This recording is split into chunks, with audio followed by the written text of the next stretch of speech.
if Africa's great rivers suddenly dry up or go riot. We know, of course, that 1/3 of Pakistan is underwater today, and in Jackson, Mississippi, very recently, 1 million water bottles have been handed out. This is the climate crisis in action. But in Africa, climate shocks are going to hit home even harder. And we must be ready for it.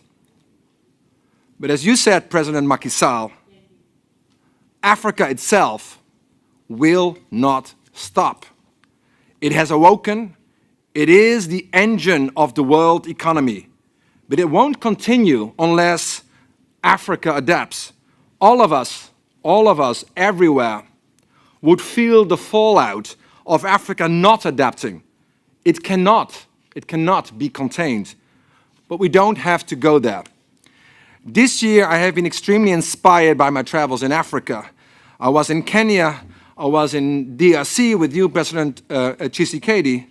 I was in Ghana visiting you, President Akufo-Addo. And only a few days ago, I was with you, President Macky Sall, in Senegal. I've seen firsthand Africans taking adaptation action. I've seen the resilience of the people. Africa is standing up, and its adaptation solutions are ready to be scaled up. And when I was in Kenya, I visited a community in Makwene. And there was a song, and Secretary General Nfaike, I will not sing it here, I will not embarrass particularly myself, but the lyric was, you climb a mountain and you find good things on top of it. So you climb a mountain and you find good things on top of it. And adaptation in Africa is like climbing this mountain. But it is also a massive opportunity for transformation, for jobs, for growth, for development. And I'm sure that with all of you in this room today, if you look around, just look around briefly, with all of you here in this room today, we have the dream team to climb this mountain together. So, Excellencies, of course, as part of our journey climbing this mountain, the next summit after today is Sharm el-Sheikh. But success in Egypt will hinge on whether Africa's needs are met or not. And adaptation action in Africa needs to be front, it needs to be center. Fortunately, Africa has the commitment. Fortunately, Africa has the plan. We just saw in the video the AAAP, the Africa Adaptation Acceleration Program. It's Africa developed, it's Africa owned. It was launched by Africa's leaders, and Africa's leaders are here with us again today. They remind us that the AAAP is Africa's flagship venture, and that it is the vehicle for delivering the Africa Adaptation Initiative. The program, it has the scale, the program has the ambition to deliver what Africa and the African Union expects in terms of adaptation support. No other African adaptation projects comes close in terms of ambition. What is it? A $25 billion over 5 years program. Is that too ambitious? No. Africa's adaptation finance gap is $41 billion a year. AAAP is therefore about turning the tide on resilience in Africa. And what is more, the AAAP already has the track record to deliver. Since launching last year, more than $3 billion of investments on the ground for people in Africa have become reality. And half of the needed funds, $12.5 billion, are already there. The other half, though, another $12.5 billion, remains to be mobilized. My very good friend, my big brother, President Adesina, is going to update you on the way forward on the AAAP, on the billions for Africa. And obviously, that's also why it's good that Mahmoud is here with us. COP27 is the opportunity to close in on that target. Another realistic milestone for COP27 is to complete the more modest $250 million upstream financing facility. What is that? Well, actually, it's the transmission belt to mainstream adaptation in all large-scale projects of the DFIs. It's the millions needed to shape the trillions and the billions. With its demonstrated leverage ratio of 1 to 100, the upstream financing facility is also a smart investment. It's good value for your money. So let's make the upstream financing facility and the ADF replenishment, which Akin will talk about, a success in Sharm el-Sheikh. And in doing so, let us secure presidency. Africa is unstoppable indeed by unlocking its full adaptation potential together.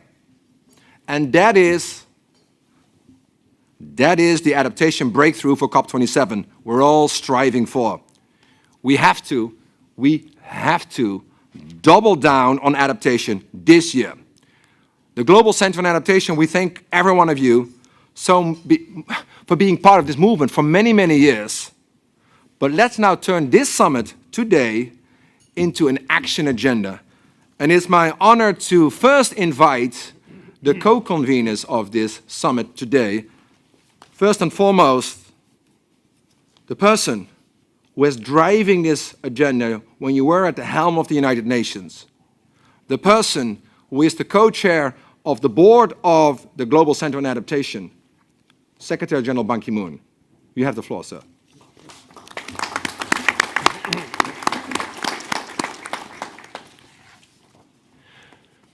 Thank you, CEO Professor Patrick Verkooyen, for your very inspiring opening statement. Your Excellency, President Macky Sall of Senegal and President of the African Union, and also co-chair together with me. Your Excellencies, President Nana Akufo-Addo of Ghana, President Tshisekedi of Democratic Republic of Congo, and Honorable Kristalina Georgieva of IMF Managing Director, Honorable Amina Mohamed, UN Deputy Secretary General, President Akinwumi Adesina, the African Development Bank, Diafaike Sibesma, my co-chair of the board, Honorable Mayor of Rotterdam, Ahmed Abu Taleb, Minister Mark Harbers, and distinguished participants and ministers. It's a great honor for me to co-chair this important GCA Adaptation Summit meeting in the presence of many African presidents and European ministers, heads of international organizations. The world has a fever. You have probably heard me say this before many times. I make no apologies for that because, tragically, the patient is not on the mend. The fever burns hotter and higher with every day that passes. In recent weeks, my own capital city, Seoul, has suffered as the heaviest rainfall in 115 years. More than 10 people were killed. Pakistan has fared much worse. More than 1,000 deaths, or nearly 1 million hectares of crops destroyed, hundreds of bridges washed away, a third of the country underwater. Just 12 years ago, when I was serving as a Secretary General, I saw for myself, my own eyes, what had happened to Pakistan. Pakistan is now being washed away after 12 years. The length of the devastated area, I was told at the time, 1,600 kilometers. I was appalled to have seen myself. And it is happening again. The world has a fever called climate change. We are all suffering. But the science and statistics tell us that Africa is where the fever is at its most intense, where people are at their most vulnerable.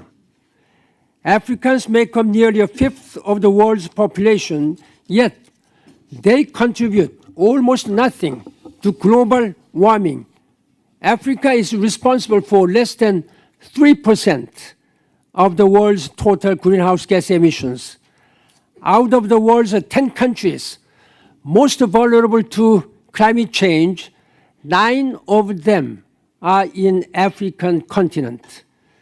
We have a moral duty to nurse the planet back to health, but we also have the common sense to know that unless we heal the patient, we will all suffer the consequences. We will all live or we will all die if we do not take action now.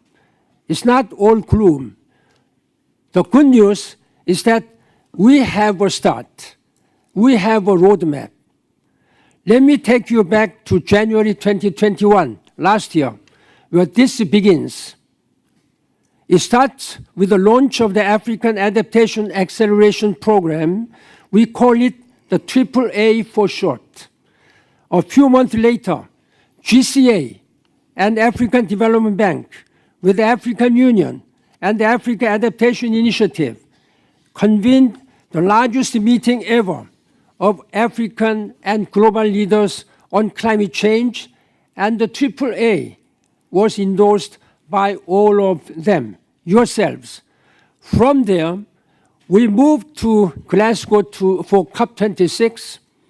I see Alok Sharma in the room. And Alok, you deserve a round of applause because it was in Glasgow. Thank you very much, Minister Alok. We've been speaking many times in the past few months. He deserves a round of applause because it was in Glasgow that the world agreed to deliver on the Paris Agreement by committing to doubling adaptation financing. This firm commitment now sees to turn into urgent action. The AAA is Africa's plan for how to respond to the climate crisis by mobilizing $25 billion for adaptation in the areas of food security, resilient infrastructure, climate finance, and youth employment. The AAA is working through 2 mechanisms. It has the upstream financing facility, which GCA hosts, which is mobilizing $255 million over 5 years to help African countries access the best knowledge, science, and solutions. And the second mechanism is a climate window, which is part of the African Development Bank under the leadership of President Adesina. Since Glasgow, we are moving into higher gears. We at GCA are working together with our partners, with the AFDB, the World Bank, the European Investment Bank, with African institutions, with governments and civil society, with the private sector, and with the youth constituencies. We have, under the impressive leadership of CEO Patrick Verkooyen, already influenced $3 billion of investments through the upstream financing facility. $1 invested in the facility leads to $100, 100 times influenced to bring the best adaptation solutions to Africa. But the upstream financing facility can do so much more. Its potential is huge. With this leverage ratio of 1 to 100, this is truly a winning investment.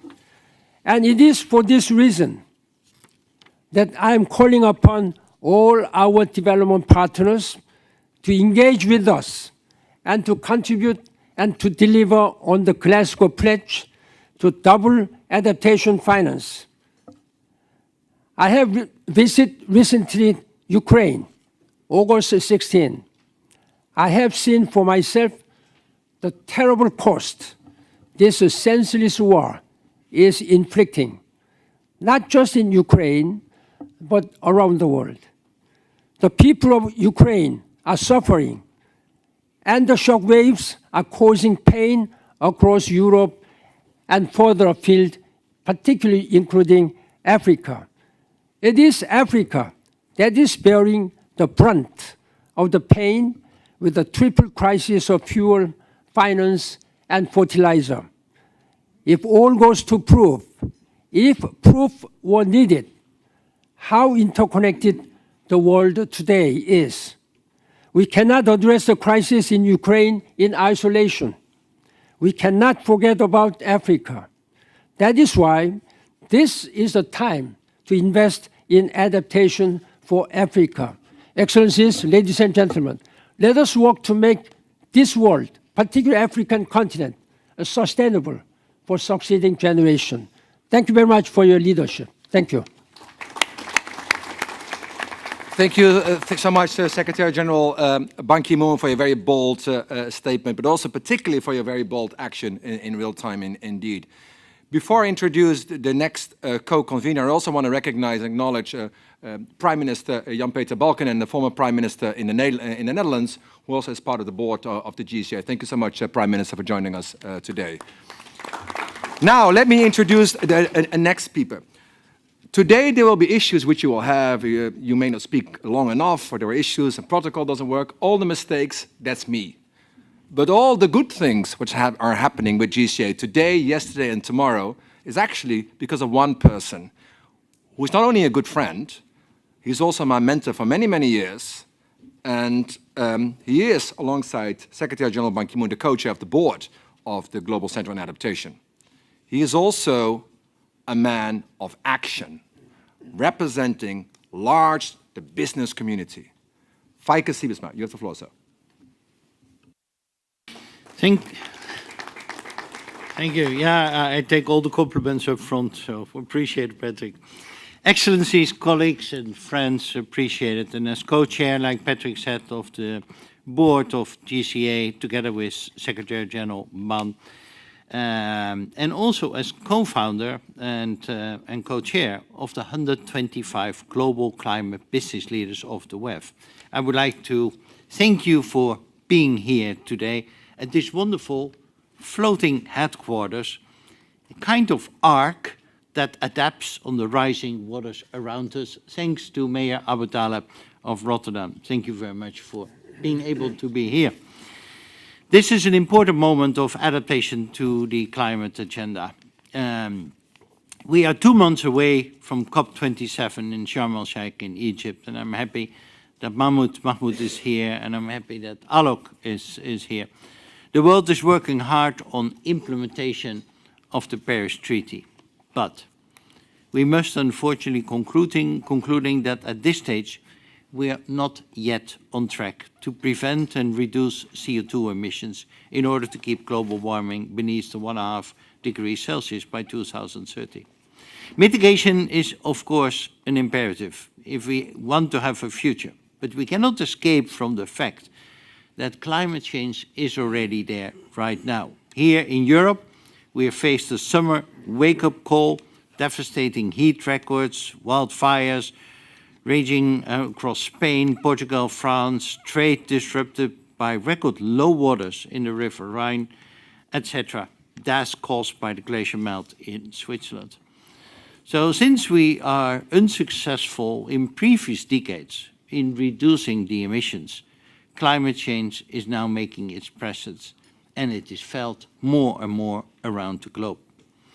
It brings almost the story of the frog in the boiled water and not noticing during that period what is happening. Climate change uses to be something of the future, but like I said, it is something today. And sadly, the countries that are most vulnerable to climate change have done the least to cause it. So in Africa, and the vanguard of vulnerability, and that is why adaptation to climate events are so important and are overwhelming even also communities in Africa and other areas, it is so important to address. GCA is fully engaged with governments, with international organizations like WTO, like IMF, like the World Bank, UN, also present here. But we acknowledge that nearly 80% of the trillions that will be needed for adaptation has to come from the private sector, with whom we need to engage much more, with whom is hardly present here today and at the climate agenda. And I speak as someone who is head and heart from the private sector. And I can tell you the private sector is behind its step up on climate adaptation. The private sector is sometimes too slow with mitigation and reduction of emissions, but are working on it, but is quite unaware about the adaptation actions and what need to be done and what they can do in their own supply chains, as well as contributing to the global agenda via their technologies and solutions. GCA, under Patrick's leadership, will step up its efforts to engage and also involve the private sector. The benefits of this are mutual. The private sector can gain from this enormously, and it can contribute to many countries in the world. The private sector companies that are dependent, to give you an example, on agricultural input streams, have a risk, have a vulnerability, and need to become resilient. And I'm thinking about not only the food industry, but also chemistry, pharmaceuticals, others, who need to identify the risk they have in their own supply chains and their own sustainability, their own resilience to climate change. If they don't adapt, they can suffer a lot of losses. But also companies not only in the supply chains, but are in areas located with their locations and sites where water rising, droughts or flooding can jeopardize their operations. So we need to address this. But there's a second reason why the private sector should be involved in this. And that is simply due to the fact that their money, that their solutions, that their technology, that their innovations, that even their business can help countries and societies to become more resilient. And for those two reasons, I believe the private sector should step up. Our aim is to integrate the private sector much more as an actor, and I hope that the governments are also here present, especially from Africa, but also European countries. I hope that they can help me in engaging the private sector. This is a collective effort, all sectors, and we need to step up. Without much higher determination, it's inevitable that the world will be witness to far bigger waves of immigration. And that is a third reason why we need to step up on this whole climate adaptation to make countries much more resilient compared with today. That's a self-interest of Europe, clearly. That's a self-interest of other areas in the world also. And therefore, to conclude, we need the support of all of you. And I'm very glad and even proud that all of you are here. GCA is helping to set the agenda, to do the advocacy, that people know what adaptation is and why it's needed right now. Secondly, we do the research and develop solutions which can be implemented and spread around the world.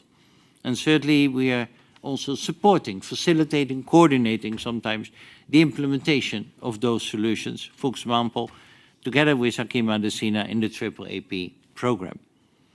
And we do that in the 6 chosen areas: in food, in water, infrastructure, cities, taking care of the finance of it, and involve the next generation youth involvement. With that, we can make GCA's activities contributing to a better world, a more resilient world, a more sustainable world. So let's get on with it, and I look forward to collaborate and to work with all of you, together with my co-chair, Mr. Ban Ki-moon, and of course with our leader of all these operations, Patrick Verkooyen. Thank you very much. Well, thank you so much, Feike, for your strong words. Before we come to our African heads of state imminently, before we come to people who are still online. We also have the president of Ethiopia online joining us really soon. We're, of course, very keen to hear her views.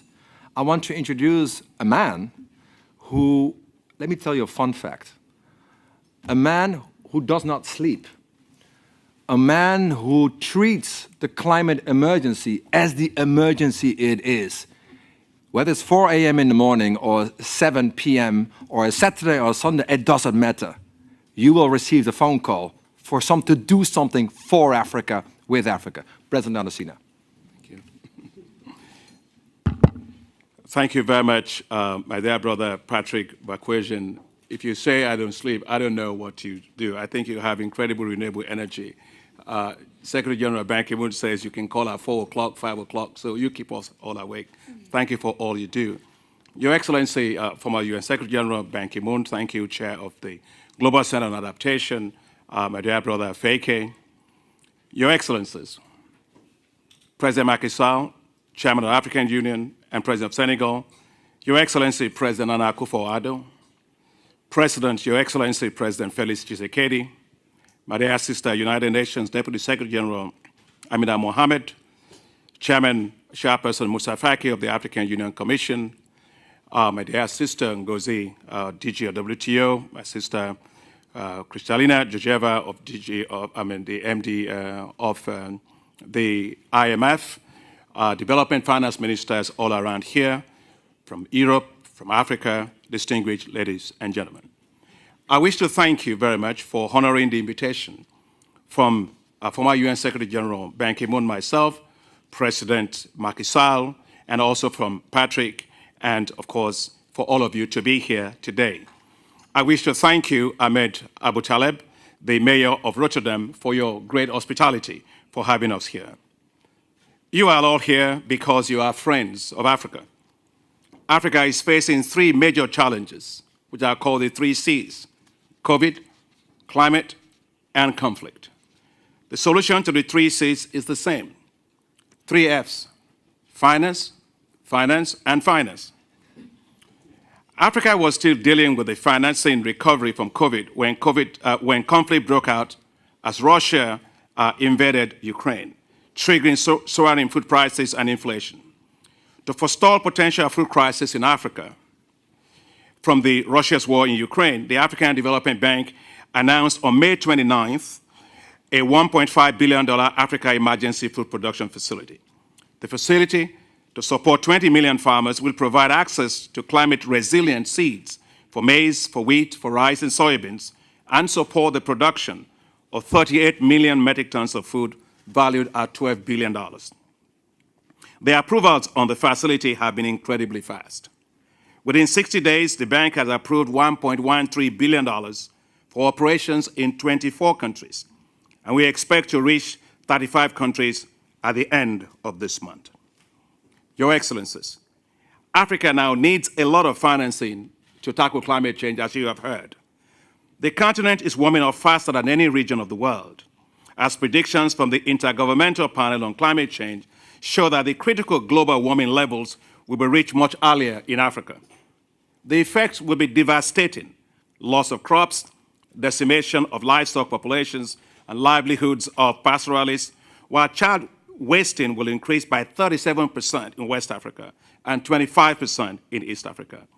A 1-degree increase in temperature is also going to be associated with 11% greater risk of conflict in Africa, as it triggers weather-related disasters and conflicts, with already 4.3 million Africans already displaced due to climate change. According to the estimates of the African Development Bank, GDP losses per capita could rise as high as 16 to 64% under the high warming scenario. In the face of this deluge, Africa does not have the resources to tackle climate change. The continent receives only 3% of global climate financing, and if this trend continues, Africa's climate financing gap will reach $100 billion to $127 billion per year through 2030. The current financing of climate in the world is not meeting the needs of Africa. New estimates from the African Development Bank in our African Economic Outlook actually shows that Africa will need between $1.3 to $1.6 trillion between 2020 and 2030, and that comes down to roughly $118 billion to $145 billion annually to implement its commitments to the Paris Agreement and also the nationally determined contributions. The African Adaptation Acceleration Program, AAAP, is Africa's own program, supported by African heads of state, to mobilize more resources for climate change and to advance the objectives of the African Adaptation Initiative. The African Development Bank and the Global Center for Adaptation, we are mobilizing $25 billion for this program, which is the largest ever climate adaptation effort globally, for which the African Development Bank has already committed $12.5 billion. The AAAP has an upstream facility, as you have heard, at the GCA, and a downstream facility at the African Development Bank. The upstream facility, which needs capitalization of $250 million, will help to mainstream solutions on climate adaptation. The downstream facility at the bank, to be capitalized at $1.75 billion, will help to leverage additional climate finance for adaptation by a factor of 4 times to deliver $7 billion of additional adaptation finance. The GCA and the African Development Bank are already showing very good results on the AAAP. In fact, the AAAP's upstream facility at the GCA with Patrick and their team has already helped to generate $3 billion of mainstreamed climate adaptation investments by the African Development Bank, from agriculture to energy to transport to water and sanitation. I wish to thank you very much, Alok and also Vijay from the UK, for your delivery on your promise of £20 million for the upstream facility at the GCA, which has already been fully disbursed. We now need full financing of the balance of $12.5 billion for the AAAP. Your Excellencies, the African Development Fund's 16th replenishment now presents such a wonderful opportunity we must not miss. Never have the stakes been so high for Africa's low-income and fragile states that depend on the ADF. 9 out of the 10 countries most vulnerable to climate change in the world are in sub-Saharan Africa, and all of them, 100%, are all ADF countries. Yet the ADF countries do not have access to global finance on climate. To change this, the ADF has introduced what we call the Climate Action Window. This window is hoping to mobilize between $4 billion to $13 billion for climate adaptation for these ADF highly vulnerable countries. What will it do? It will be used to support 20 million farmers with access to climate-resilient agricultural technologies. Another 20 million farmers to get access, including pastoralists, to weather-index crop insurance, reviving 1 million hectares of degraded land and providing access for about 9.65 million people in terms of renewable energy. That's the scale of action that we are going to be forcing and driving. Commitments made by developed countries to provide $100 billion annually in climate finance for developing countries are long overdue. Your Excellencies, Africa can no longer wait. This is the time to support the African Adaptation Acceleration Program with the money that it needs. This is the time to support as well the African Development Fund's 16th replenishment. This is the time to support the Climate Action Window of the ADF 16th replenishment. Your Excellencies, present here today are action shapers, from heads of state and government to the Deputy Secretary General of the United Nations, the African Union Commission's chairperson, the Vice President of the European Union Commission, development ministers to heads of global financial institutions, from the head of IMF, the head of WTO, bilateral agencies, multilateral development banks, and many more. If there was ever a group that can shape success and deliver climate adaptation for Africa, it is the leaders in this room today. You are the doers, and that's why you are here. So let's rise and deliver for Africa. Let's secure our common future. Let's put up the resources for climate adaptation in Africa.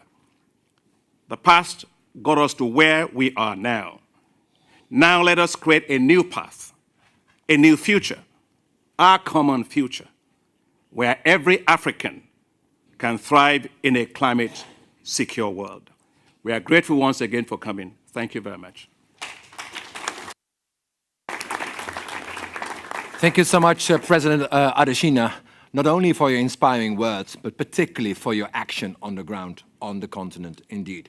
So let us now turn to the heads of state, to the heads of government from Africa, being here in the Netherlands, being here in Rotterdam. And I have an extraordinary honor to introduce a person who is not only the head of state, but is also chairing the African continent for the year, who is a man who is extremely bold and very executive. And I'm sure, President Macky Sall, you have very clear expectations as well from this meeting. We're all very keen to hear it. President Macky Sall, thank you so much again.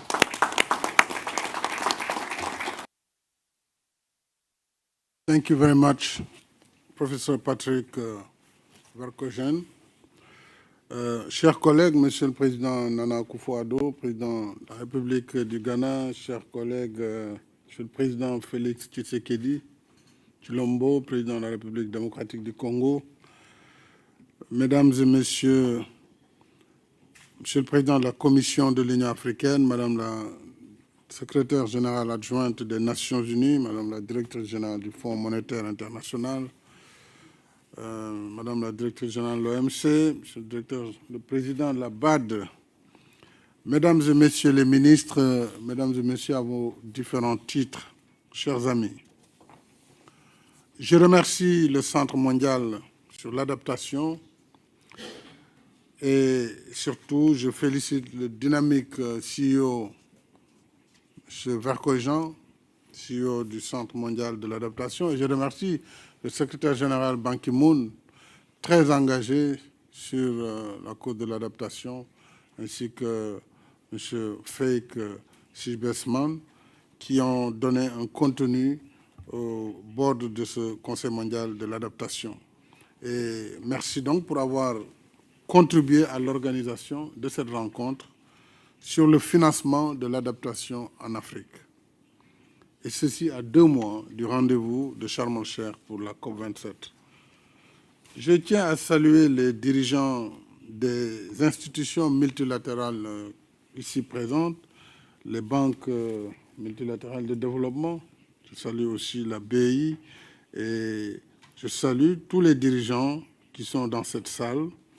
Mais je ne peux manquer de noter, avec un goût d'amertume, l'absence des dirigeants du monde industrialisé. Je pense que si nous avons fait l'effort de quitter l'Afrique, de venir à Rotterdam, il était plus facile quand même pour les Européens et les autres d'être là, puisque ce sont les principaux pollueurs de cette planète, et c'est eux qui doivent financer l'adaptation. Donc s'ils sont absents dans cette salle, comme le constat est fait, si le secteur privé également est absent, qui est l'un des principaux pollueurs, ça nous donne un goût d'inachevé avant même de démarrer cette rencontre. Je me devais, en toute honnêteté, d'exprimer cette déception. L'Afrique, continent vulnérable au changement climatique, est en retard sur le processus d'adaptation. L'Afrique bénéficie très peu des financements et investissements verts, malgré l'existence de mécanismes dédiés. Pourtant, même s'ils polluent le moins et restent les plus vulnérables aux effets du réchauffement climatique, les pays africains demeurent pleinement engagés dans l'action climatique. La résilience des écosystèmes et la conservation de la biodiversité et de l'habitat naturel qui offrent tant à l'humanité. Ainsi, plus d'une décennie, et donc bien avant l'accord de Paris sur le climat, nous développons des projets majeurs, notamment le projet de la Grande Muraille Verte, qui regroupe 11 pays africains de la bande sahélo-sahélienne au sud du Sahara.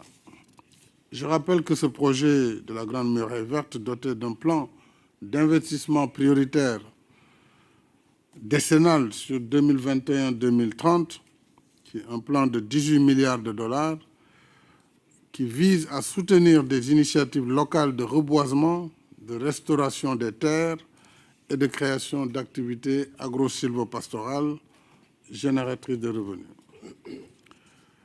Ainsi, au titre de ces efforts internes, mon pays ambitionne de protéger 500 000 hectares de forêt, réaliser également 500 000 hectares de plantations et réduire de 90% ces superficies vulnérables aux feux de brousse.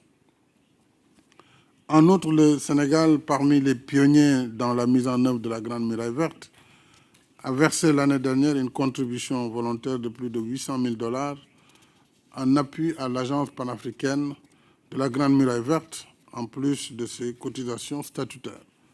C'est juste une façon pour nous de marquer la priorité élevée que nous accordons à cette initiative continentale bâtie sur une vision à la fois écologique, climatique et humaniste, centrée sur l'homme et son cadre de vie. Le projet de la Grande Muraille Verte fait l'objet d'échanges réguliers au sein de la Convention de lutte contre la désertification, mais aussi des plaidoyers comme le One Planet Summit de janvier 2021 et la COP26 de Glasgow. Tous ces efforts ont permis de rendre plus visible le projet de la Grande Muraille Verte et suscitent des engagements financiers cumulés de l'ordre de 20 milliards de $. Nous attendons maintenant leur mobilisation. Il faut saluer cet élan solidaire. Mais ce qui fera la différence, c'est la mobilisation effective de ces ressources, en appui à la réalisation de projets concrets sur le terrain, au plus près des populations. Il faut dire que les engagements financiers de l'accord de Paris sur le climat et les nombreuses annonces en faveur de la résilience climatique et économique et de la relance post-pandémie Covid-19, il faut dire que tout cela tarde à se concrétiser. Il en est ainsi de 100 milliards de $ par an promis en soutien aux efforts d'adaptation et de réduction d'émissions des pays en développement, engagement qui aurait dû être matérialisé depuis 2020. Nous sommes bientôt fin 2022. Au demeurant, cet engagement n'est pas une faveur faite aux pays en développement, il faut le rappeler. Il s'agit de mettre en œuvre le principe agréé de responsabilité commune mais différenciée, dans le cadre des efforts solidaires que tous les pays doivent mener pour sauver la planète Terre, notre habitat commun. Ce principe traduit une approche équitable et solidaire des solutions au réchauffement. Quand des pays comme ceux de l'Afrique sont appelés à renoncer aux schémas pollueurs que d'autres ont suivis sur des siècles pour mettre toute la planète dans son état actuel d'urgence environnementale, il est juste et logique qu'en contrepartie, le coût de l'adaptation qui en découle soit partagé de façon équitable. C'est tout le sens de notre plaidoyer pour la mobilisation des annonces déjà faites, notamment l'engagement financier de 100 milliards de $ par an de 2020 à 2030, l'affectation à l'Afrique d'une partie des obligations vertes, les fameux Green Bonds, et autres investissements innovants, en rendant aussi les mécanismes d'accès aux finances climatiques plus simples et plus transparents. En plus de l'objectif visant à recueillir 25 milliards de $ d'ici 2025, nous attendons surtout du programme d'accélération de l'adaptation en Afrique. Nous attendons donc un accompagnement diligent en termes d'expertise pour l'accès des projets et initiatives éligibles au mécanisme de financement vert. Je sais que le Centre global pour l'adaptation travaille dans cette voie.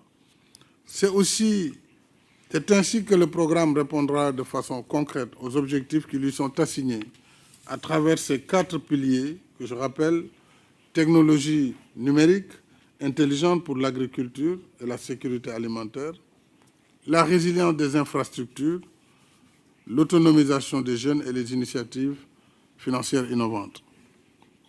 Alors, une autre priorité pour nous concerne l'agriculture résiliente. Au mois de mai dernier, à l'initiative de la Banque africaine de développement, nous avons lancé un plan africain d'urgence pour la production alimentaire à hauteur de 1,5 milliard de dollars, avec comme objectif la production sur le continent de 37,6 millions de tonnes de céréales, de culture vivrière. Je salue la diligence du président Adesina. Et la BAD a déjà approuvé sur 2 mois 1,13 milliard de dollars en faveur de 26 pays africains. Et ce qui fait que déjà la campagne en cours agricole a pu être accompagnée. Je voudrais saluer cette diligence en ces temps de crise. Nous avons besoin de réactions rapides lorsque la situation est une situation d'urgence. L'Afrique est résolument déterminée à dépasser les actions contextuelles pour une transformation agricole adaptée au changement climatique, porteuse d'autosuffisance alimentaire et créatrice d'emplois. Mais pour ce faire, il nous faut développer le nexus énergie, eau, agriculture résiliente, qui assure la conjonction et la disponibilité des éléments de base, à savoir l'énergie verte, l'eau, l'engrais, des semences et gènes améliorés, ainsi que des équipements post-récolte, y compris la chaîne de froid et des magasins de stockage pour la conservation des produits. Il est important de rappeler que nous avons de très gros taux de pertes post-récolte en Afrique. C'est paradoxal.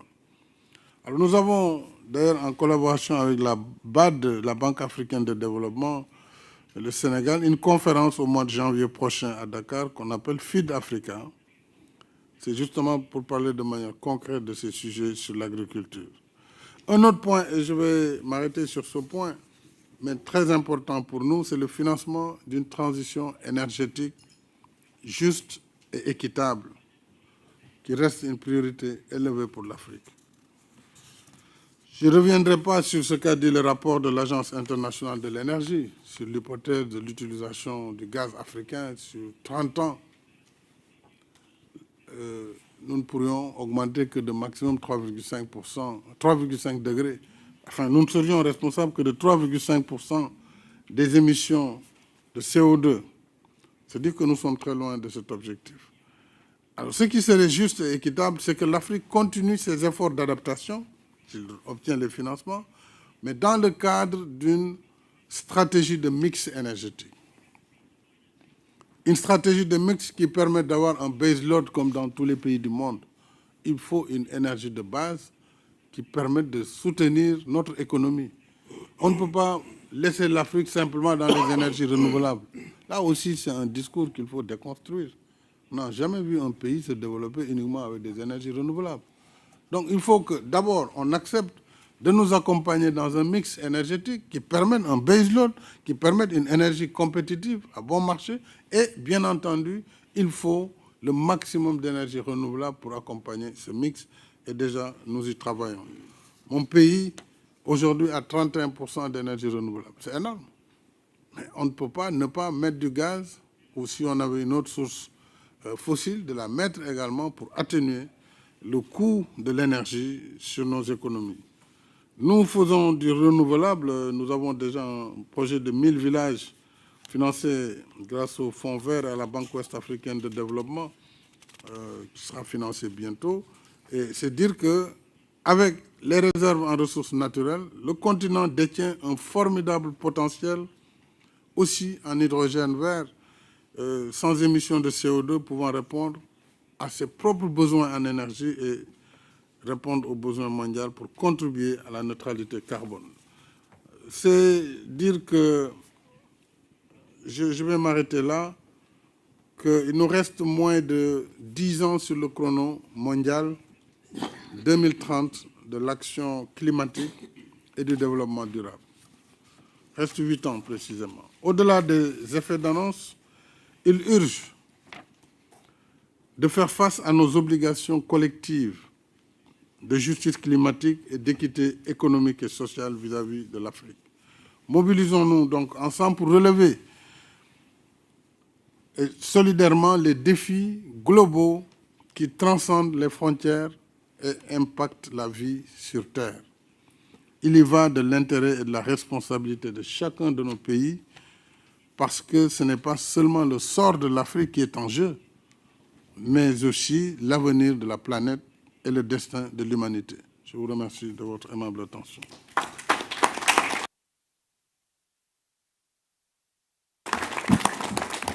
Thank you very much, Mr. President, also for reminding us that the adaptation agenda is a people-centered agenda, for reminding us and inspiring us that this is a growth agenda, a jobs agenda, a development agenda, but also being very explicit, which is the right thing to do, that we are still climbing the mountain and that we have to work also with those who are not in a room today. So let's commit to that we will do so in the run-up to Sharm el-Sheikh indeed. I also would like to acknowledge that the President of Ethiopia is indeed online and will come to you, Madam, very, very soon. But again, President Macky Sall, thank you very much for your leadership on the continent.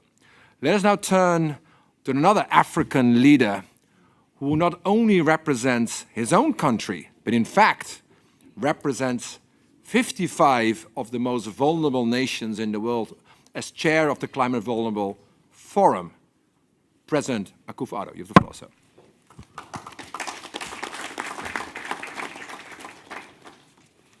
Co-chairs, Your Excellencies, participants, ladies and gentlemen, I thank the conveners of this summit, the Global Center on Adaptation, GCA, the African Development Bank, the former Secretary General of the United Nations, Mr. Ban Ki-moon, and His Excellency, Monsieur Macky Sall, President of the Republic of Senegal and current Chair of the African Union, for the invitation to participate in this event. I would like, for my part, to associate myself also wholly with the sentiments of President Macky Sall about the failure of certain vested interests to be present here with us at this meeting. This is a critical moment for the African continent in the lead-up to the African Conference of the Parties, which we're also calling for very good reasons, the implementation COP. Excellencies, we're aware of the current geopolitical circumstances. Food and energy security are at risk across the world. Inflation is rapidly rising, and the climate change threatens the progress we have made, especially in Africa. COVID-19, which resulted in sub-Saharan's first recession in some 25 years, is still hurting Africa. Some 26 million people fell into extreme poverty, and 30 million jobs were lost due to the repercussions of the pandemic in Africa. My country, Ghana, is attempting to use her own fiscal resources to address these risks. The same is true for other African countries. However, the growing food and fuel crises are limiting severely our fiscal space to respond effectively as the cost of borrowing goes up prohibitively and access to the capital market tightens dramatically. Africa contributes the least to the climate emergency, responsible for less than 4% of global emissions. Yet we are facing increasing and more intense climate-related extreme events. We are indeed at a crossroads. If we want our continent to thrive, we have to adapt to climate change. And to achieve this, adaptation financing needs to start flowing at scale. Climate action must not become another casualty of the complex geopolitical era that we are experiencing. Last year's COP26 in Glasgow was a great moment of hope, with its pledge to double global climate adaptation finance by 2025. With the implementation COP ahead of us in just a few weeks in Sharm el-Sheikh, in the Arab Republic of Egypt, now is the moment of truth. It is time to turn words into deeds and ambition into action. With the world in flames and under floodwaters, the eyes of people everywhere will be on the decision makers at COP27. They have to deliver if they are to escape the censure of history. Excellencies, I want to thank Professor Patrick Vercoyen CEO of the GCA for his tireless leadership in mobilizing the Africa Adaptation Acceleration Program, AAAP, together with Dr. Adesina, the dynamic president of the African Development Bank. The AAAP, with its laser focus on food security, resilient infrastructure, climate finance, and youth employment, is Africa's solution to the multiple crises we face. The program intends to mobilize some $25 billion over 5 years to scale up and accelerate adaptation action. The African Development Bank has, in a truly laudable gesture, committed to providing half of the amount. This is evidence that Africa has the leadership and determination to engage in solutions to her own problems. But Africa needs its friends from across the world also to scale up their support for concrete adaptation solutions delivered through the AAAP. We expect these friends to manifest their solidarity and friendship by delivering the other half, just as we believe the time is long overdue for the developed countries to make good on their annual $100 billion pledge for climate adaptation. As chair of the Climate Vulnerable Forum, Ghana will also push COP27 to deliver on the commitment to doubling adaptation finance alongside other priorities. Financing climate adaptation makes economic sense. It is much more cost-effective than paying the bills every time they're due for increasingly frequent and severe climate shocks and disasters. As a middle-income country, Ghana stands to lose out of the effects of more acute and frequent climate hazards. Thankfully, through the AAAP, we're making progress in addressing the climate emergency. The Ghana Roadmap for Climate Resilient Infrastructure, which was launched earlier this year, provides an investment blueprint for adaptation in Ghana, highlighting in stark terms the cost of inaction. By 2050, climate impacts could lead to some $4 billion in damages to the transport sector. As a consequence, 80% of women and girls could lose access to health care. With AAAP support, the Ghana Infrastructure Investment Fund will access the Green Climate Fund to finance adaptation interventions to mitigate these risks for a safer, more prosperous future. We expect these initiatives to deliver tangible progress towards Ghana's adaptation and development objectives. By laying the foundation now, we bestow to future generations stronger, safer, and healthier communities. Young people have done the least to cause climate change, and yet will suffer its impact the most. Across Africa, the continent with the world's youngest population, we must scale up the solutions that deliver green jobs and resilient livelihoods. It is for them and future generations that we must all come together and use this summit as a turning point to create a more prosperous, greener, and fairer world. We cannot fail in this endeavor, as success is the greatest inheritance that we can leave for the current and future generations. Africa must close the adaptation financing gap. We cannot wait. I look forward to the swift implementation of the AAAP.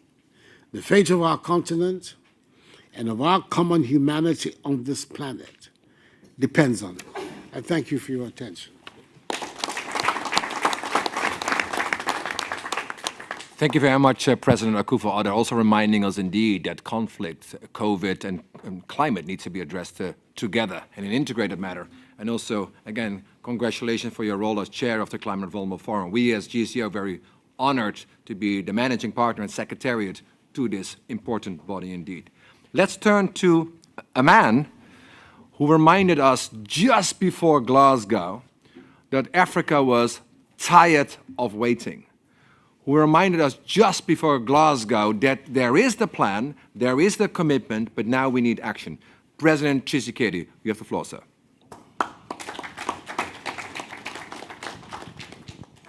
Merci, cher Patrick. Excellence, Monsieur Macky Sall, président de la République du Sénégal et président en exercice de l'Union africaine.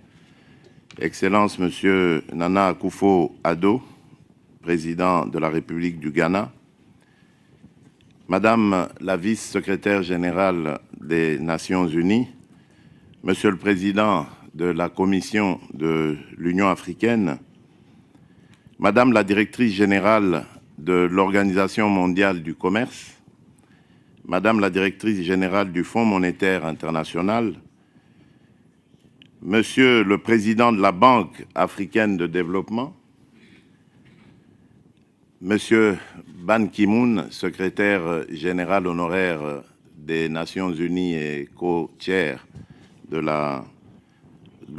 du Global Center of Adaptation, Monsieur le Président de la COP26, Monsieur le Directeur exécutif du Centre mondial sur l'adaptation, cher Patrick, Mesdames et Messieurs, en vos rangs, titres et qualités, distingués invités, je suis heureux de prendre part à ces importantes assises consacrées à l'adaptation en Afrique.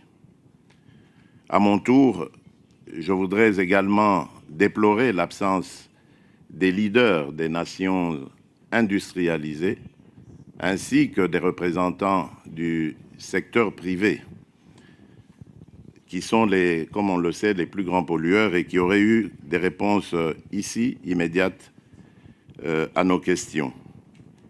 Mais qu'à cela ne tienne, je suis convaincu qu'ils entendront parler de la portée de cet événement, pour lequel d'ailleurs je tiens à remercier les organisateurs de m'avoir invité à partager mes réflexions et porter la voix, ainsi que l'expérience de la République démocratique du Congo qui se positionne véritablement en pays solution face à la menace que représentent les changements climatiques. Nous savons tous combien le dérèglement climatique inhibe les efforts de développement sur le continent africain. Comme vous le savez, l'année dernière, j'ai assuré la présidence de l'Union africaine avant de passer le relais à mon cher frère, le président Macky Sall de la République du Sénégal. Ce mandat m'a permis notamment de prendre la vraie mesure des effets négatifs du changement climatique tels qu'ils se sont produits non seulement dans mon pays, la République démocratique du Congo, mais bien plus. J'ai constaté de visu les ravages énormes causés par le changement climatique dans d'autres régions et pays d'Afrique. Il se pose dès lors le sentiment d'injustice ressenti par le peuple africain. En effet, le continent africain est celui qui a le moins d'impact sur le changement climatique, mais paradoxalement subit la majorité des conséquences de ces fléaux. Mesdames et messieurs, en 2015, conscients de l'impact accru du changement climatique en Afrique, les pays africains ont lancé l'initiative d'adaptation pour l'Afrique afin de réduire la vulnérabilité du continent face au changement climatique. 7 ans plus tard, les effets de la mise en œuvre de cette initiative se font encore attendre. Les fonds promis ne sont pas versés. Nos partenaires de développement s'étaient engagés à nous attribuer 100 milliards de dollars par an avant 2020. Ces fonds devaient servir à appuyer les efforts faits par les pays en développement. Mais force est de constater que cet engagement n'a pas été respecté. Entre-temps, les impacts qui devaient se produire avant 2020 ont augmenté de façon spectaculaire. Les événements climatiques extrêmes ont gagné en fréquence et en intensité. Leurs impacts ont même dépassé l'afflux des fonds du climat. Mesdames et messieurs, il ressort dès lors de l'engagement à nous verser quelques 100 milliards de dollars par an, paraît soudain bien en deçà de ce qui serait nécessaire. Pour être précis avec les chiffres, alors que l'on estime que l'Afrique aurait besoin d'environ 36 milliards de dollars par an pour faire face aux impacts négatifs actuels du changement climatique, elle n'en perçoit que 6 milliards en ce moment. L'Afrique est lésée à la fois par le changement climatique et par le financement climatique. Pour vous donner une idée de ce que cela représente, retenez qu'au cours des premiers mois de la pandémie de la Covid-19, environ 11 000 milliards de dollars avaient été levés dans le monde. Alors que nous luttions déjà contre l'impact du changement climatique, la Covid-19 et la tempête économique de la flambée des prix du carburant et des denrées alimentaires sont venues s'ajouter, frappant ainsi durement l'Afrique. La pandémie a plongé l'Afrique subsaharienne dans sa première récession depuis plus d'un quart de siècle.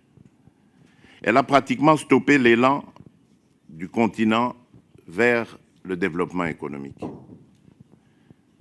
En tant que président de l'Union africaine, j'avais dirigé l'élaboration du plan d'action pour la relance verte de l'Union africaine qui portait à la fois sur la Covid-19 et le changement climatique. Il nous fallait affronter ces deux crises en même temps. J'ai donc été heureux que le Centre mondial pour l'adaptation et la Banque africaine de développement s'associent en créant le programme d'accélération de l'adaptation en Afrique qui est aligné sur le plan d'action pour la relance verte.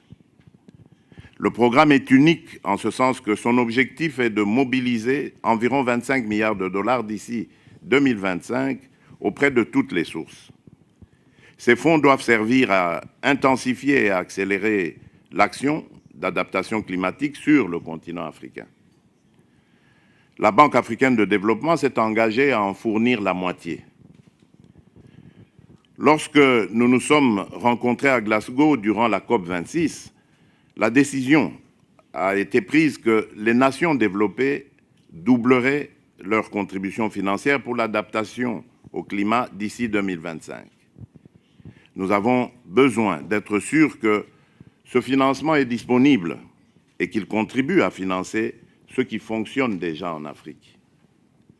Le programme africain d'accélération pour l'adaptation fonctionne très bien sur le continent et nous félicitons la Banque africaine de développement ainsi que le Centre global pour l'adaptation pour la mise en place de ce nouveau programme qui présente un potentiel prometteur pour l'Afrique. J'invite les donateurs à désormais fournir le financement nécessaire pour assurer le succès de cette initiative. Le moment pour le faire, c'est maintenant.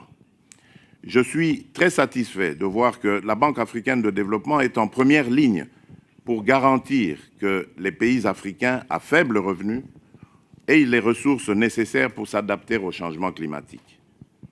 Le dernier rapport du panel intergouvernemental sur le changement climatique démontre très clairement que l'Afrique est le continent le plus vulnérable au changement climatique.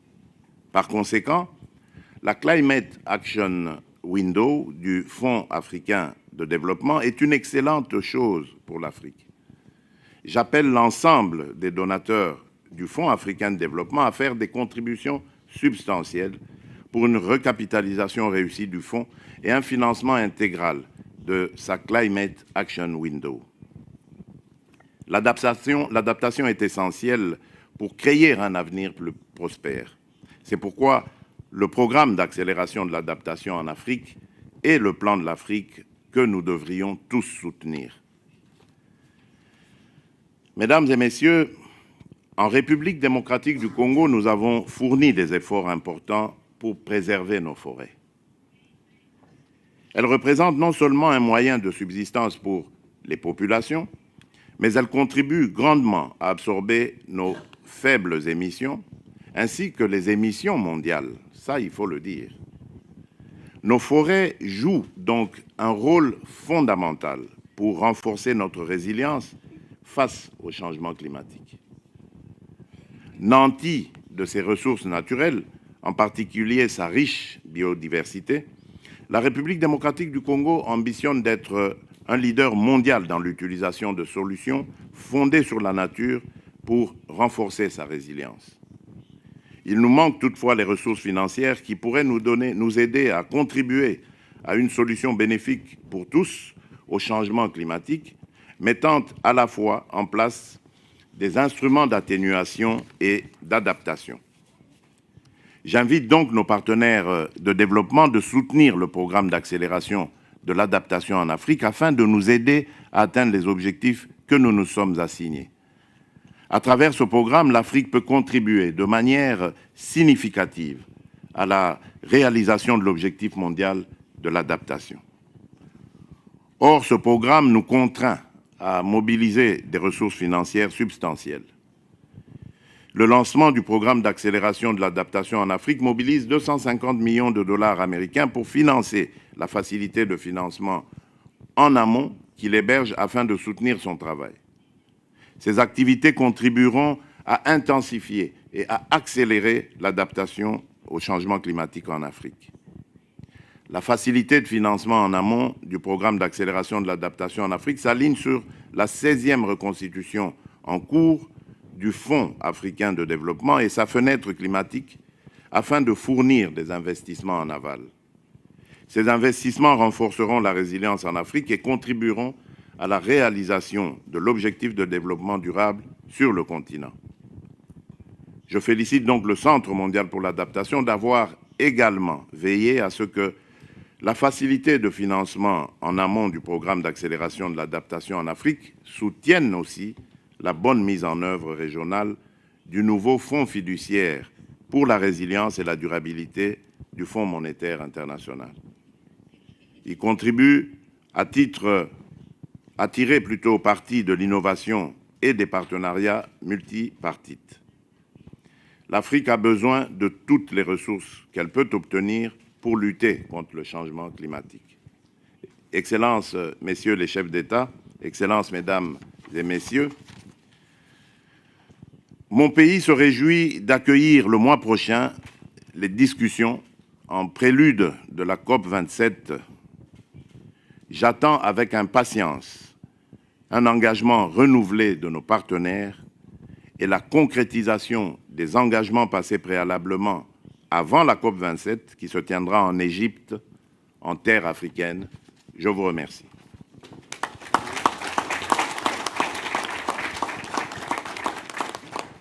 Thank you so much, Mr. President. Tshisekedi also reminding us that money is there in the global system, but it has to flow to Africa. It has to flow on adaptation. Let us now turn to virtually. We're going to go now to Africa. President of Ethiopia, President Chidi, is waiting for us. Let's see whether the connection works. Madam President, please, you have the floor, madam. Thank you very much. Excellences, Monsieur le Président Macky Sall, Président en exercice de l'Union africaine, Excellencies, President Nana Akufo-Addo from Ghana and President Tshisekedi of the DRC, my dear sisters and brothers present in the room, ladies and gentlemen. First of all, I would like to thank you for arranging the possibility to join you virtually at this Africa Adaptation Summit. And I would like to thank former UN Secretary General Ban Ki-moon, the President of the African Development Bank, Akinyumi Adesina, and the CEO of Global Center of Adaptation, Professor Patrick Vercoen, for organizing this summit and for their unwavering commitment. The timing is especially critical as we all look forward to COP27 in Egypt, the Africa COP. If extreme weather catastrophes over the past weeks have not convinced us that climate change is happening, we are in a dangerous state of denial. Across the globe, countries have been confronted with extreme weather conditions, drought, flooding, wildfires, unprecedented heat of waves, increased desertification.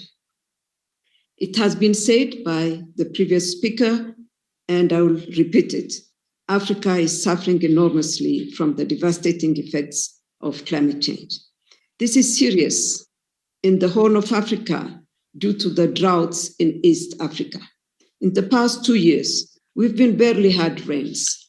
This has serious implications for food security, has decimated a lot of livestock, affecting the livelihoods and incomes of pastoralists and causing displacement of population as they search for water. To say that Africa, which suffers losses of 7 to 15 billion per year, which could rise to 50 billion per year by 2040, is clearly the most vulnerable region of the world, is not in any way an exaggeration. Amid this, there is some hope, and hope we need. In Ethiopia, we're witnessing a huge transformation in wheat production in irrigated perimeters due to access to farmers to wheat-tolerant wheat varieties with the support of the African Development Bank. The bank's technologies for African agricultural transformation has been providing Ethiopian farmers with those seeds. The cultivated area under these heat-tolerant wheat varieties increased from 5,000 hectares in 2019 to reach 655 hectares now. This will definitely allow Ethiopia to be self-sufficient in wheat production. We have not imported wheat this year, and the plan is to become, of course, a net exporter of wheat.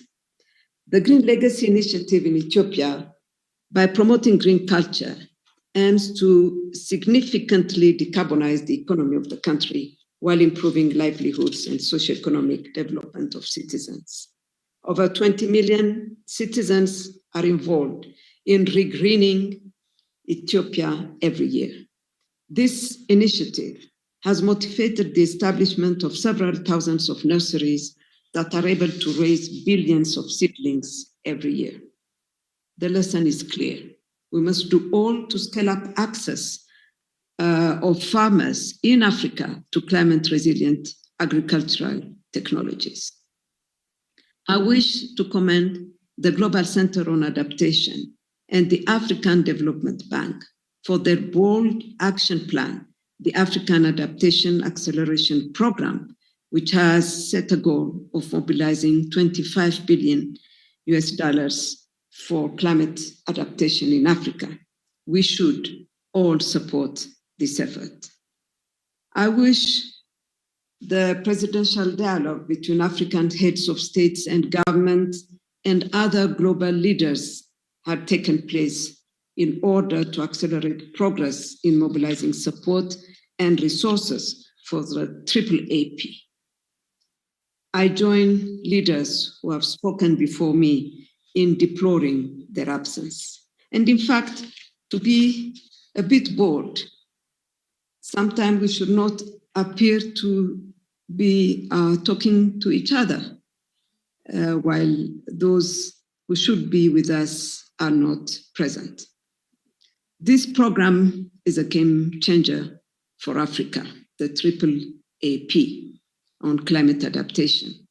I call on all the development partners to fund this program. By doing so, we will assure that Africa can build climate resilience.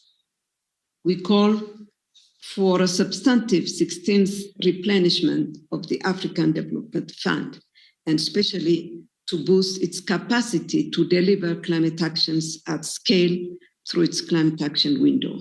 We need ADF to climate-proof Africa. Let's make the slogan, "Together we will build a more climate-resilient Africa," a reality. I thank you for your kind attention. Thank you very much, Madam President, for a very bold statement indeed. And let's work together in the coming weeks and months ahead of us to drive this adaptation agenda forward indeed. The Africa Adaptation Acceleration Program was indeed conceptualized by many of you here around the table, but there was one person who was there from the beginning. There was one person who has coordinated all partners on the continent to come forward in a united way. It's a very important chairperson of a very important institution. He's also a member of the board of the Global Center on Adaptation. Chairperson, Moussa Faki, you have the floor, sir.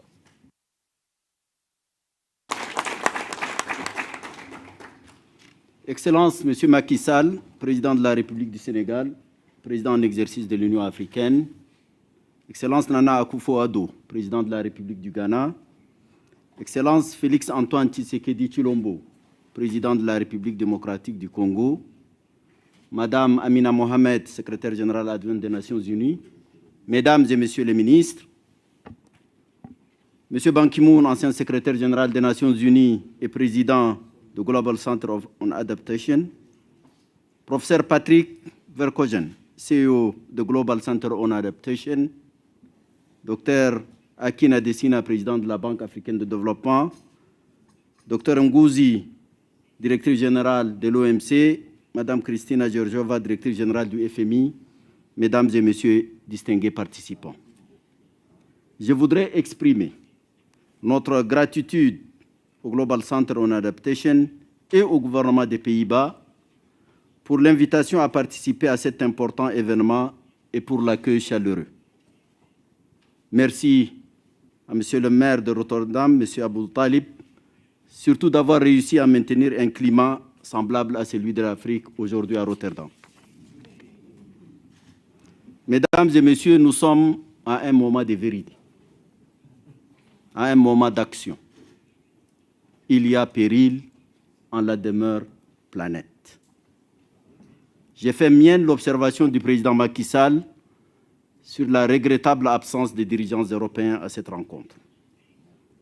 Permettez-moi, Mesdames et Messieurs, de faire 4 remarques fort succinctes. La première est relative au constat. Les meilleures données scientifiques à notre disposition montrent que l'Afrique reste un contributeur marginal aux émissions de gaz à effet de serre responsables du changement climatique. L'Afrique n'est responsable que de 3% de la détérioration globale. Le deuxième élément du constat indique que le continent a pris l'option de contribuer à la solution mondiale à travers des efforts au niveau national, par des plans d'adaptation souvent soutenus par des allocations budgétaires. À ce titre, je rappelle que l'Afrique consacre entre 2 et 5% de son PIB à l'adaptation au changement climatique. Le troisième élément de constat réside dans la part incongrue de l'Afrique dans le volume global d'investissement dans la lutte contre la dégradation des conditions climatiques. Ce bref constat montre un déséquilibre patent entre la responsabilité de l'Afrique et le volume de ressources en sa faveur. C'est là que réside l'une des plus choquantes injustices à l'égard de ce continent. Ce constat est d'autant plus frappant que l'Afrique s'est dotée d'un arsenal juridique solide et diversifié pour prendre en charge sa part dans l'adaptation au changement climatique. En sus de la volonté politique affichée, le continent a mis en place de nombreuses structures, dont notamment le comité des chefs d'État et de gouvernement sur le changement climatique, CAOS, la stratégie et le plan d'action de l'Union africaine sur le changement climatique et le développement résilient, qui constitue la politique continentale en matière de changement climatique. Cette stratégie couvre l'ensemble du spectre de l'adaptation et du développement à faible émission de carbone. Pour couronner cet effort, l'Union africaine a en juillet dernier adopté la position commune africaine sur l'accès à l'énergie et la transition juste. Le deuxième point que je voudrais soulever concerne l'acuité de réponse rapide aux exigences africaines. Il faut souligner ici qu'on ne peut pas parler d'atteindre le net zéro alors qu'environ 54% de la population africaine, estimée à 1,3 milliard d'habitants, est toujours privée d'électricité, ne connaît même pas l'électricité. Tandis que les nations développées se sont servies sans limite des énergies fossiles avant d'amorcer le questionnement sur la transition écologique. L'Afrique au potentiel gazier notamment important continue de végéter dans la non-industrialisation, une exception africaine s'impose ici. Cela devrait commencer par l'adhésion au principe de la Convention cadre des Nations Unies sur les changements climatiques, dont des responsabilités communes mais différenciées. Si la question n'est pas traitée à travers l'adaptation et autres mesures pertinentes, le changement climatique aura des effets dramatiques sur le continent. Nous le vivons déjà au Sahel, dans le bassin du lac Tchad, dans la Corne de l'Afrique, les phénomènes El Niño à l'est et à la partie australe du continent le démontrent. La troisième remarque porte sur le financement. C'est là où le bas blesse. Le but esquissé pour le financement climatique destiné à l'adaptation en Afrique est loin d'être atteint. Du montant total de ces financements, seuls 21% en sont destinés à l'adaptation. Chers amis, l'optimisme BA ici n'est pas permis. Des chiffres faramineux ont été souvent annoncés, mais jamais réalisés. Bien évidemment, nous nous félicitons de l'engagement du pacte de Glasgow de doubler le financement d'ici 2025. J'espère qu'au moment où nous avançons à grands pas vers la tenue de la COP27 à Sharm el-Sheikh en Égypte, de tels engagements seront rigoureusement tenus. Dans le contexte fiscal actuel de la plupart des pays africains, qui subissent l'impact disproportionné de la pandémie de la COVID-19, de la crise énergétique, alimentaire et sécuritaire actuelle, une réflexion sur l'alignement de l'allègement de la dette souveraine aux objectifs du climat mérite d'être engagée. Une telle réflexion à laquelle nous appelons doit nécessairement s'ajuster aux spécificités de toutes les catégories de nos économies en Afrique. La quatrième remarque porte sur la construction de la solidarité internationale. Bien que l'Afrique, comme je l'ai souligné dans mon propos si haut, subit une insupportable double injustice, elle ne cesse de donner les gages de son attachement à la construction de nouveaux modèles de multilatéralisme climatique. Les pays africains ont démontré ici un sens élevé de leadership en étant à la hauteur. Nous restons engagés en faveur d'une action mondiale collective sur la base de notre objectif commun, dont la réalisation suppose un degré d'engagement solidaire pour faire face dans l'équité à nos obligations forcément différenciées. Ainsi, aura-t-on peut-être déconstruit, M. Macky Sall, les discours sur l'Afrique. Je vous remercie.